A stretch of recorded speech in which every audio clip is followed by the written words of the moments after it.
मोहम्मद अली जिन्ना की पार्टी मुस्लिम लीग को बड़ी हार का सामना करना पड़ा था। कई सारी सीटें एक्चुअली में रिजर्व थी मुसलमान लोगों के लिए। उन रिजर्व सीटों में से भी सिर्फ 22% ही मुस्लिम लीग जीती थी। लेकिन इंटरेस्टिंग चीज होती है इससे अगली इलेक्शंस में 9 साल बाद साल 1946 में। अगली प्रोविंशियल इलेक्शंस 1946 में ही होती है क्योंकि बीच में वर्ल्ड वॉर 2 आ गई थी और कांग्रेस ने प्रोटेस्ट भी करना शुरू कर दिया था क्विट इंडिया मूवमेंट के दौरान। इस समय तक कम्युनल डिवाइड हिंदूज और मुस्लिम्स के बीच में बहुत बढ़ चुका था।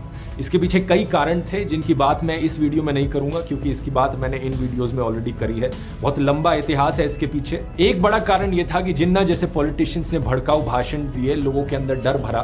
One India is impossible realization. It will inevitably mean that the Muslim will be transferred from the domination of the British to the caste Hindu rule. और इसका नतीजा ये हुआ कि 1946 की इलेक्शंस में मुस्लिम लीग 11 में से 2 प्रोविंसेस जीत जाती है। बंगाल और सिंध पूरी तरीके से मुस्लिम लीग के कंट्रोल में चले जाता है। हालांकि बाकी जो 9 प्रोविंसेस थे उनमें कांग्रेस की जीत हुई थी तो वहां पे कांग्रेस की सरकार बनती है। लेकिन पॉइंट यहां पर यह भी था कि सारे प्रोविंसेस में जितनी भी रिजर्व्ड मुस्लिम सीटें थी उनमें से 87% सीटें मुस्लिम लीग जीतती है। ऊपर से पंजाब के प्रोविंस में भी सिंगल लार्जेस्ट पार्टी मुस्लिम लीग थी। हालांकि सरकार उनकी नहीं बनी थी। सरकार इवेंचुअली बनती है कांग्रेस, अकाली दल और यूनियनिस्ट पार्टी की साथ में मिलकर। इस सब का मतलब यह था कि 1946 के बाद अचानक से जिन्ना के पास बहुत भारी पॉलिटिकल पावर आ गई हाथों में। ब्रिटिश को मजबूरन जिन्ना के साथ भी नेगोशिएट करना जरूरी था।